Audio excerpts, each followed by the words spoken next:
Cerca de 60 milhões de brasileiros fecharam o ano de 2015 no vermelho. Pegar um empréstimo para pagar as dívidas ou as contas em atraso pode ser uma solução. Mas é bom lembrar que isto resolve o problema de forma temporária. Afinal, é preciso arcar com as parcelas deste empréstimo e com os juros, que podem ser altos. E este é o tema do nosso programa, que está começando.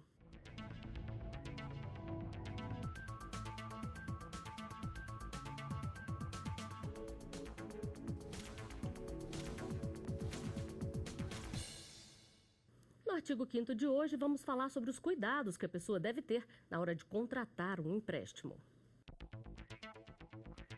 A nossa Constituição determina que o Estado deve promover, na forma da lei, a defesa do consumidor.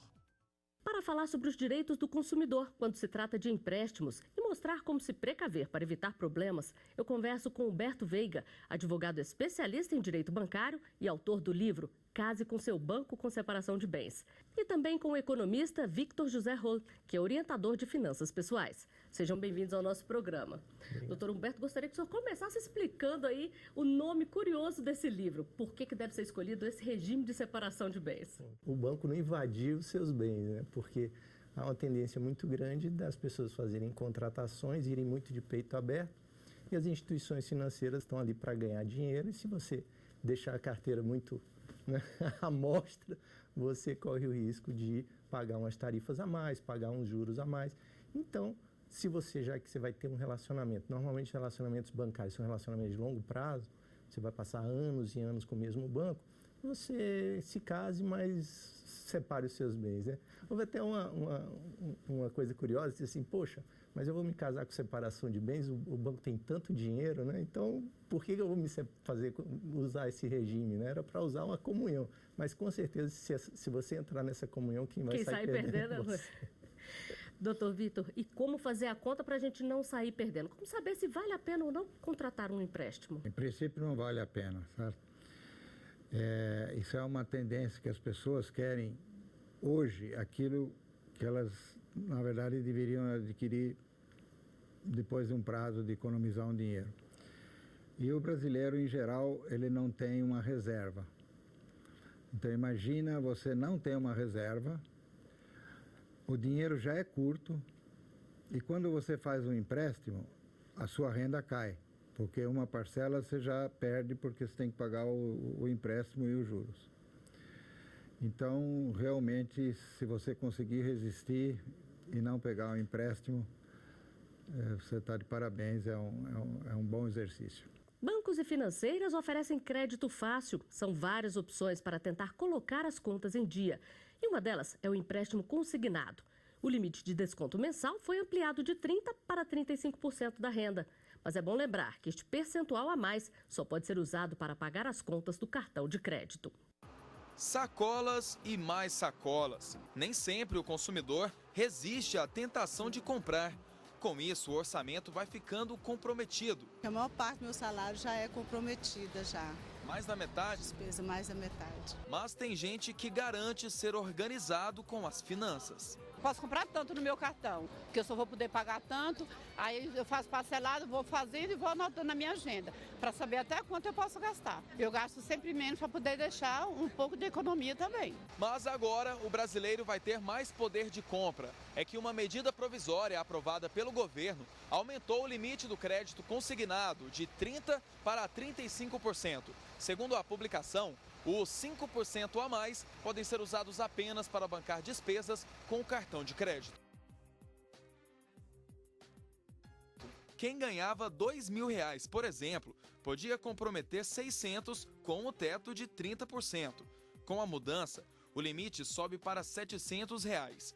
Para o presidente do Instituto Brasileiro de Estudo e Defesa das Relações de Consumo, IBDEC, o consumidor que não se planejar pode ter sérios problemas com endividamento. Não é um bom negócio, vai levar ao empobrecimento do consumidor, porque ele paga um juro muito alto e por um período de tempo longo demais, às vezes até 72 meses.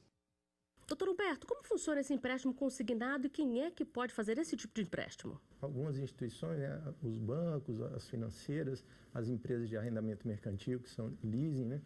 E essa operação é uma operação muito boa para a instituição financeira porque ela reduz demais o risco. De todas as operações bancárias feitas com recursos livres, que é o dinheiro que o banco pode emprestar da forma que ele quiser, 1/3 são realizados por meio do crédito consignado, porque os bancos preferem essa modalidade, porque ele tem a garantia de que vai receber o dinheiro de volta, porque vai ser o primeiro débito que será feito antes do crédito ser feito na conta, né? Antes de você receber o seu salário, já tem certeza que vai ser retirado da conta. Né? Isso aí dá uma redução na taxa de juros, né? Porque a taxa de juros de crédito consignado hoje no Brasil está por volta de 28% em geral, sendo que a taxa mais alta ela é cobrada das pessoas que são trabalhadores da iniciativa privada. Agora, doutor Vitor, o doutor Humberto já falou aqui que é bom esse tipo de empréstimo para a instituição financeira. E para o consumidor, ele tem vantagem sobre outros tipos de empréstimos? Geralmente, a linha começa assim. Primeiro, ele ou entra no cheque especial ou no cartão de crédito. E aí as taxas são elevadíssimas, né? De 400%, 300% ao ano. E daí o banco, então, oferece essa modalidade de empréstimo consignado com a alegação de que a taxa é muito menor, e aí a pessoa acha ótimo e toma o crédito consignado. E isso seria para pagar o cartão e o cheque especial. E aí ele esquece que a renda dele agora vai cair, porque já é descontado na frente antes de receber. Então, se com salário integral estava difícil, imagina agora descontando 30%, fica mais difícil. Então, geralmente, a maioria entra na segunda rodada. Pega outro empréstimo? Não, se enrola de novo no cheque especial e no cartão, tá certo? E isso é muito perigoso, né? Então, como aumentou muito a inadimplência no cartão de crédito, os bancos sabiamente puseram mais aqueles 5%, né? Para justamente poder receber o empréstimo do cartão. E aí imagina, agora a pessoa comprometer 35% da renda é muito. E quando a gente fala de economia, tem sempre alguém querendo saber mais sobre o tema. Vamos conferir a dúvida de um telespectador. O empréstimo consignado também pode ser descontado no salário dos aposentados? Doutor Vitor, como é que funciona no caso dos aposentados? É igual ao cidadão que está na ativa, principalmente para o funcionalismo público, né? Então, a instituição onde ele recebe faz um acordo, né? E com um banco, uma rede de bancos. Geralmente, no caso dos funcionários, é Banco Brasil, Caixa, né? São os bancos oficiais. E aí, isso funciona automaticamente, tanto para os da ativa como para os aposentados. Doutor Humberto, existe uma idade máxima para poder pegar um empréstimo consignado? O servidor tem que estar na ativa, por exemplo, ou mesmo aposentado, ele pode pedir esse tipo de empréstimo? Exatamente. O que acontece é o seguinte, a instituição financeira, ela tem alguns mecanismos de se precaver, né, com relação à possibilidade de falecimento do tomador. Um deles é a colocação de um seguro.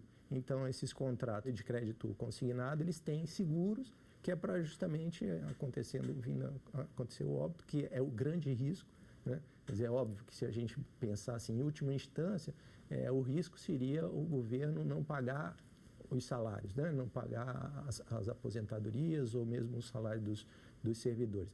Mas isso aí estando resolvido, o segundo é o falecimento do beneficiário, que aí você teria uma possível perda. Então, as instituições financeiras, não existe uma lei, mas existem procedimentos de instituições financeiras que evitam fornecer crédito para pessoas que têm idade mais avançada. Mas existe uma idade limite? Não, limite especificada por lei não, mas a instituição, né, a princípio, ela vai atuar de forma a não procurar esse segmento de pessoas que estão com idade muito avançada. E nós temos mais uma pergunta feita nas ruas para ser respondida pelos nossos convidados. Vamos ver. É estabelecido um limite de cobrança de juros no contrato de empréstimo? Doutor Vitor, esses valores variam de banco para banco? Sim, não há limite, né? Então, antes de tomar um empréstimo, faça uma pesquisa nos diversos bancos e procura, enfim, e na atual situação, né, os juros são altíssimos, né? Porque a taxa básica, que é o juro mais barato, que é a taxa Selic, está em 14,25, então todos os empréstimos são muito superiores a esse. Então, principalmente no atual momento, não tome empréstimo. E o índice de juros pode mudar ao longo do contrato ou a taxa é fixa? Não, a taxa é contratada na hora, mas acontece o seguinte, os juros, ele é sempre descontado na frente. Quer dizer, é uma curva assim, primeiro os juros e depois a amortização. Então, na verdade, os empréstimos são amortizados no fim, né? Primeiro o juro é alto. Primeiro a gente paga o que nem contratou direito, né?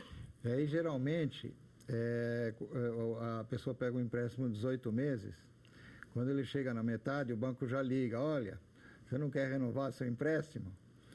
E aí ele renova para 24 meses, 36, e a pessoa fica feliz, porque já está apertado, aí ele recebe mais um dinheirinho e começa tudo de novo. E nessa segunda rodada, aí pode alterar os juros. Ou senão, quando a pessoa já está com problema, ele mesmo vai procurar o banco e falar, não dá para reparcelar, refazer. E aí, geralmente, então, na segunda rodada, ou na terceira, ou na quarta, aí os juros é bem maior. Doutor Humberto, quem é que fiscaliza para saber se o juro cobrado é abusivo ou não? No caso do INSS, quando você contrata, essa operação ela precisa ser autorizada. E aí os termos da operação passam para o INSS, que verifica lá se aquilo ali está dentro dos parâmetros. Mas aí nós estamos falando exclusivamente das operações com beneficiários do INSS, né? Com aposentados e tal.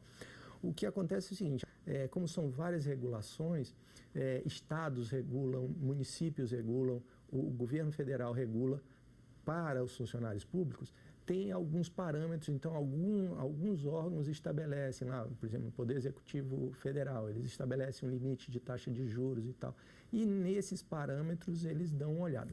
Agora, com relação à abusividade de juros em geral, o que existe é o seguinte, existe um entendimento judicial, né, do STJ, o entendimento é no sentido de que a taxa não possa suplantar muito a média do mercado, né? Então, o problema é o que seria suplantar e o que seria a média do mercado, né? E aí existe uma série de elementos que complicam bem essa fiscalização. Mas a lei que cuida disso é o Código de Defesa do Consumidor, né? O artigo 39. Né? E o que fazer quando você pega um empréstimo e não consegue pagar as parcelas? É o que você vai saber no próximo bloco, o artigo 5º. Volta já.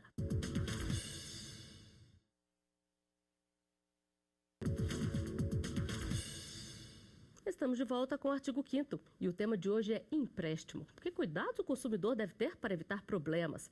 Sobre isso, eu converso com o economista Victor José Roll, que é orientador de finanças pessoais, e com Humberto Veiga, advogado especialista em direito bancário e autor do livro Case com seu banco com separação de bens.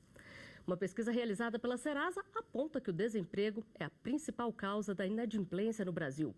Muita gente assume dívidas, mas não consegue pagar ao ficar sem a renda principal.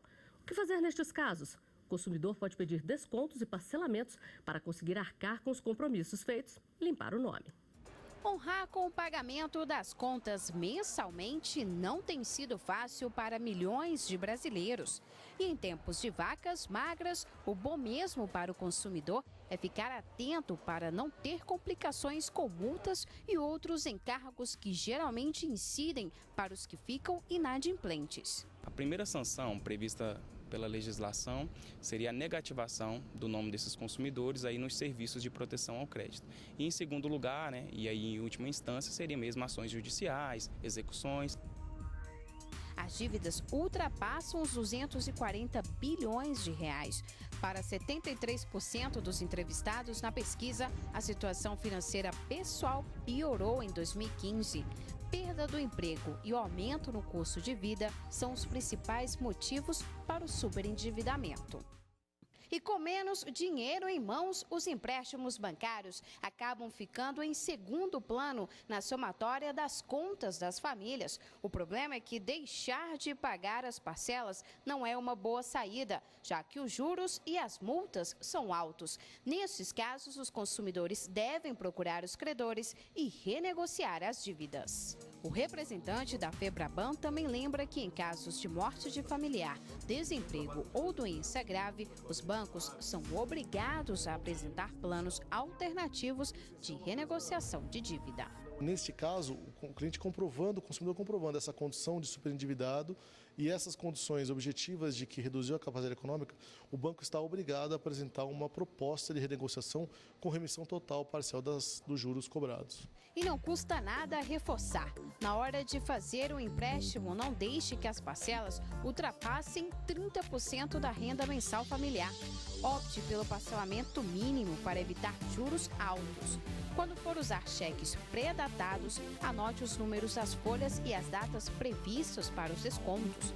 Com relação ao cartão de crédito, não se baseie apenas no valor das parcelas, mas o quanto a nova compra vai impactar no valor total da fatura. Já o cheque especial deve ser evitado ao máximo, porque os custos incidem diretamente na folha de salário, ou seja, o cheque especial é descontado assim que seu salário é depositado em conta. Doutor Vitor, a gente viu aí algumas orientações básicas para o consumidor evitar se endividar ainda mais. Mas o cheque especial ele é mesmo o maior vilão? O cheque especial porque, na verdade, ele não tem garantia jurídica, tá certo? Então, quando o banco não recebe, né, aí ele tenta fazer uma renegociação e pedir para o indivíduo fazer uma confissão de dívida para ele realmente ter um documento, porque senão ele não tem, né? O cheque especial tem um limite e tudo, e por isso que o risco é muito alto e isso justifica essa taxa absurda que se cobra. Se a pessoa se enrolou, ficou no vermelho ali, o que ela prioriza pagar para evitar maiores problemas? E geralmente os bancos que têm interesse de procurar o tomador e propor formas de tentar receber, parcelar, sugerir, entendeu? Eles costumam ligar e fazer acordos de renegociação e essas coisas. Então, isso é uma oportunidade para aquele que realmente pode depois esperar e renegociar, sempre pedir um bom desconto e fazer uma renegociação que realmente ele possa cumprir. Porque a segunda rodada, se ele faz uma negociação mal feita e fica inadimplente, vai ficando cada vez pior. Doutor Humberto, e que leis protegem o consumidor de um contrato abusivo de juros muito altos? Eu brinco, né? Porque nós estamos numa situação que é a seguinte promoção. Você compre 1, pague 5 no cartão de crédito e compre 1, pague 4 no cheque especial. Então, as taxas essa promoção não é boa, não, é uma promoção fantástica que está aí na praça e que as pessoas têm entrado. A legislação que dá proteção ao consumidor, na realidade é o Código de Defesa. Você tem alguma regulação do Conselho Monetário Nacional que dá alguma proteção também, como, por exemplo, a proibição de envio de cartão, sem solicitação, né? A questão de exibição de taxas e uma informação que muitas vezes o consumidor não usa e que às vezes, principalmente o pessoal do comércio tem negligenciado em dar essa informação, é o custo efetivo total, né? Custo efetivo total é qual seria a taxa real de juros que a pessoa está pagando naquela operação. E isso engloba tanto os juros pagos, como as tarifas, como os seguros que são colocados e os impostos. Então, quando você olha essa composição toda, no caso do cartão de crédito está por volta aí de 400% ao ano, que é o compre 1 e pague 5, você vai ter um custo maior ainda se você incorporar essas taxas, esses itens que eu falei. Então, tarifas, os impostos, o IOF, né? E isso vai encarecer ainda mais a operação, né? É bom a gente ver essas taxas, então, para se assustar e não pagar o empréstimo, né, doutor Vitor? O grande problema é que, geralmente, nós brasileiros, né, fugimos da matemática. Então, são pouquíssimas pessoas que conhecem matemática financeira. Então, isso é uma lacuna. Então, precisa saber calcular o juro composto, como é que ele funciona e toda essa questão. Isso também faz parte da educação financeira, que infelizmente não é ensinado. Nem no ensino básico, nem no ensino superior, ninguém tem essa noção de uma coisa tão fundamental. E se a pessoa não consegue pagar, o banco pode negativar o nome dela, doutor Humberto? É uma possibilidade do banco em não pagando aquele determinado aquela parcela, o banco pode enviar o nome para os serviços de proteção de crédito e tal, e esses serviços de proteção de crédito vão divulgar essa informação para todo o comércio, né? Justamente para avisar que essa pessoa está em dificuldades, né? Agora, só uma coisa com relação a essa questão do endividamento, é que, em geral, as pessoas que conseguem sair disso, elas saem melhor, né? Então, aprendem, né? Aprendem. Em geral, as pessoas aprendem, né? Então, fora os casos patológicos, tem gente que, né, é compulsivo e tal, não tem como fazer, mas, em geral, elas aprendem com esse sufoco. Custa caro, é uma escola cara, né? Mas é a opção de cada um.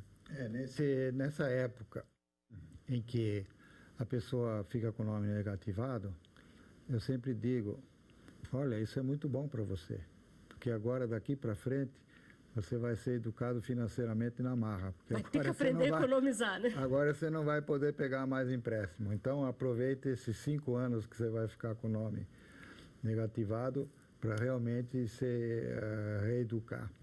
E você acha que muita gente se enrola ao fazer empréstimos? Que isso pode virar um círculo vicioso se a pessoa não tomar cuidado? A nossa equipe foi às ruas para conferir as opiniões. O problema do brasileiro é justamente isso, né? Gastar além do que ganha. E se a gente for por esse caminho, a gente realmente vai se enroscar. E aí por isso que eu tento fazer o possível, além de tentar guardar um pouquinho do que eu ganho também, né? Parece ser fácil, dinheiro rápido, né? Você resolveu seus problemas, entre aspas, só que tem a questão de pagar, né? Que aí tem a questão dos juros e acaba de fato virando uma bola de neve, sim. Você pega um empréstimo, né? E tem taxas, juros, muitas coisas que você tem que pagar e acaba complicando mais a vida da pessoa. Para muitas pessoas o empréstimo é uma escolha, é uma necessidade, né? Eu pessoalmente opto por não fazer, porque eu acho que é uma bola de neve, a gente se enrola mesmo, né? Mas eu acho que também é uma questão pessoal, para algumas pessoas é uma necessidade. A solução só é na hora que a gente precisa, né? Porque depois vira uma bola de neve. Eu acho que a gente deveria saber sobreviver sem o empréstimo. Doutor Vitor, o senhor como economista, o que achou das pessoas aí? Estão no bom caminho ou não? Olha, acho que eles pegaram a dedo, viu? Essas pessoas bem comportadas financeiramente, né? Então, isso é uma beleza. Foram conselhos muito bons aí que a gente viu da rua, né? E eu achei engraçado também, né? Que todo mundo fala em bola de neve num país tropical, né? Para ver se esfria as contas, né? Doutor Humberto, o senhor acha que as pessoas gastam muito sem pensar mesmo? Precisava ter um cuidado maior, um controle maior? O apelo, né? Hoje a gente vive numa sociedade que o apelo é consumo, né? O apelo é ostentação, é exibição e tal. Então, você tem toda uma carga publicitária em cima disso. É meio difícil. As pessoas estudam o comportamento humano para fazer publicidade, as pessoas estudam o comportamento humano para lançar produtos, né? Então, assim, é complicadíssimo. Se a gente pensar em termos tecnológicos, né? Quer dizer, você tem o AI, isso, aí aquilo, aí acaba no AI meu bolso, né? Porque você vai com todo o dinheiro que você tem, trocando equipamentos que ficam obsoletos num curtíssimo espaço de tempo. Enfim, realmente as pessoas têm onde gastar. Hoje, você pode gastar, sei lá, ilimitado. Então, agora, para ganhar isso, são outros 500. Aí é mais difícil. Aí é bem mais difícil. Então, esse entendimento, né, e essa compreensão da sociedade que a gente vive que seria a saída para você não ficar entrar na nossa famosa bola de neve tropical aqui. E a educação financeira, doutor Vitor, deveria começar nas escolas para a gente criar consumidores cada vez mais conscientes? Na verdade, o problema é o seguinte, os pais que teriam essa função de educar financeiramente os filhos. Mas acontece que os pais também não são um bom exemplo para os filhos, eles também não receberam educação. Então é uma coisa que passa de geração em geração. Agora, recentemente, é que tem aí planos, né?